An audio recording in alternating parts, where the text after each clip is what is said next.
आषाढ़ माह शुरू होने वाली है। इसमें आप सभी को आषाढ़ माह का महत्व के बारे में बताया जाएगा कि आषाढ़ के महीने में क्या करना चाहिए और क्या नहीं करना चाहिए। हर महीने में पूर्णिमा का पर्व मनाया जाता है। ज्येष्ठ माह में पड़ने वाली पूर्णिमा को ज्येष्ठ पूर्णिमा के नाम से जाना जाता है। इस पूर्णिमा से ज्येष्ठ माह का समापन होता है। इसके बाद आषाढ़ माह की शुरुआत हो जाती है। सनातन धर्म में आषाढ़ मास का खास महत्व बताया गया है।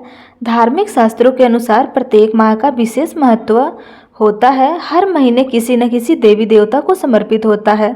इस दौरान भगवान विष्णु की विशेष पूजा अर्चना की जाती है। मान्यता है कि ऐसी करने से जातक को पारिवारिक प्रकार की परेशानियों से मुक्ति मिलती है और सुख समृद्धि का आशीर्वाद प्राप्त होता है। साल 2025 में आषाढ़ माह का शुरुआत 12 जून से स्टार्ट हो रहा है और 10 जुलाई को समापन होगा। धार्मिक मान्यता के आधार पर आषाढ़ माह का महीना भगवान विष्णु को समर्पित होता है। आषाढ़ माह के महीने में भगवान विष्णु 4 महीनों के लिए युग निद्रा में लीन हो जाते हैं। आषाढ़ माह में ही देवशयनी एकादशी पड़ती है। शास्त्रों के अनुसार देवशयनी एकादशी के बाद से सभी प्रकार के मांगलिक और शुभ कार्यों पर रोक लग जाती है। इस माह में श्री हरि का पूजन करना विशेष फलदायी माना जाता है। अब आइए जानते हैं कि आषाढ़ माह में कौन कौन से कार्य करने चाहिए और कौन कौन से कार्य करने से बचना चाहिए। आषाढ़ माह के पहले दिन 3 शुभ योग बन रहा है। इस दिन ब्रह्म मुहूर्त योग से लेकर दोपहर 2:27 तक है। ब्रह्म योग में आषाढ़ माह की शुरुआत होगी। वहीं पे शाम के समय में 2 शुभ योग त्रिपुष्कर और स्वार्थ सिद्धि योग बन रहा है। तो आइए जानते हैं आषाढ़ माह में क्या क्या करना चाहिए।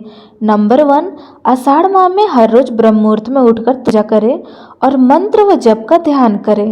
ओम नमो भगवते वासुदेवाय नमः का जाप करें या ओम नमः शिवाय का जाप करें या ओम कृष्णाय नमः का जाप करें। सूर्योदय को अर्घ्य दें और आदित्य हृदय स्तोत्र का पाठ करें। आषाढ़ मास में भगवान विष्णु, माता लक्ष्मी, भगवान शिव, माता पार्वती की पूजा करने से बहुत ज़्यादा फल की प्राप्ति होती है। नंबर 2, आषाढ़ मास में पिंडदान, तर्पण, स्नान और दान किया जाता है। इस मास में दान, यज्ञ, व्रत, देव पूजा, पितृ पूजा करने से भाग्य का साथ मिलता है और सभी सुखों की प्राप्ति होती है। मान्यता है कि इस कार्यों को करने से जातक को पूर्वजों का आशीर्वाद भी प्राप्त होता है और जीवन की परेशानियों से मुक्ति भी मिलती है।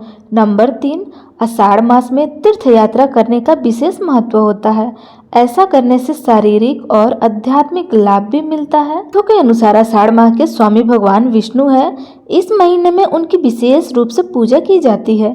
इस महीने में देवशयनी एकादशी से भगवान विष्णु 4 महीने के लिए विश्राम करने पाताल लोक को चले जाते हैं। इसके बाद सृष्टि का संचालन महादेव करते हैं, इसलिए इस महीने में शिव जी की पूजा का भी विशेष महत्व होता है। इस महीने में किया गया दान शुभ फल प्रदान करता है। ग्रंथों में आषाढ़ महीने के प्रत्येक गुरुवार को भगवान विष्णु के वामन रूप की पूजा का विशेष महत्व माना जाता है। इस दिन छोटे बच्चों को भगवान वामन का रूप मानकर भोजन करवाया जाता है और दान भी दिया जाता है। साथ ही इस महीने की दोनों एकादशी तिथि पर भगवान वामन की पूजा के बाद अन्न और जल का दान करने का भी महत्व होता है। धर्म ग्रंथों के अनुसार आषाढ़ माह में सूर्य पूजा का भी महत्व है। इस महीने में सूर्योदय से पहले नहाकर उगते हुए सूरज को जल चढ़ाने से बीमारियां दूर होती है।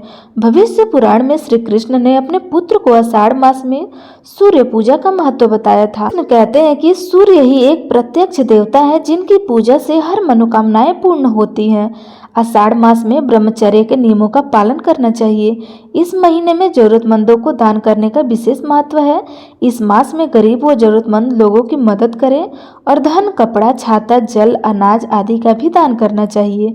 आषाढ़ महीने में देवशयनी एकादशी, चतुर्मास प्रारंभ, गुप्त नवरात्रि प्रारंभ होगा, गुरु पूर्णिमा आदि कई व्रत रखे जाएंगे। आषाढ़ महीने में वरुण देव की पूजा करें। इसके अलावा लक्ष्मी नारायण की पूजा करना अपार लाभ दिलाता है। इससे जीवन में सुख समृद्धि आती है।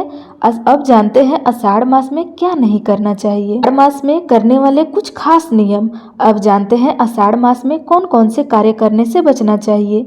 आषाढ़ मास में जल की बर्बादी नहीं करना चाहिए, इससे पानी का अपमान माना जाता है।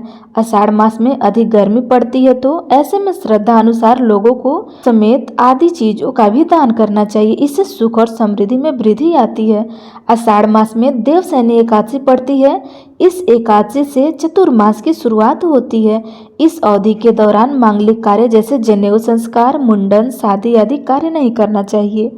माना जाता है कि इस कार्यों का सुफल प्राप्त नहीं होता है। महीने में इम्यूनिटी सिस्टम कमजोर होता है, लिहाज इस समय बासी खाना और गरिष्ठ खाने से परहेज करना चाहिए। इसके अलावा आषाढ़ मास में हरे पत्तेदार सब्जियों का सेवन नहीं करना चाहिए, क्योंकि इसमें कीड़े लगने की संभावना अधिक होती है।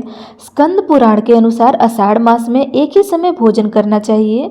आषाढ़ मास में मसालेदार भोजन से बचना चाहिए और तामसिक चीज़ों जैसे शराब, मांस और मदिरा आदि का सेवन नहीं करना चाहिए। इस मास में तेल वाली चीज़ों से भी बचना चाहिए।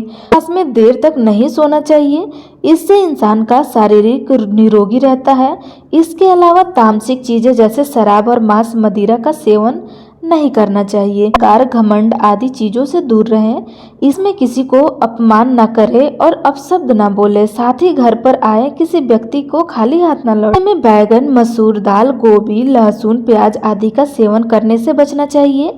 इस मास में मांस, मछली, मदिरा, अन्य नशीले पदार्थ और अनैतिक रीतों से दूर रहना चाहिए।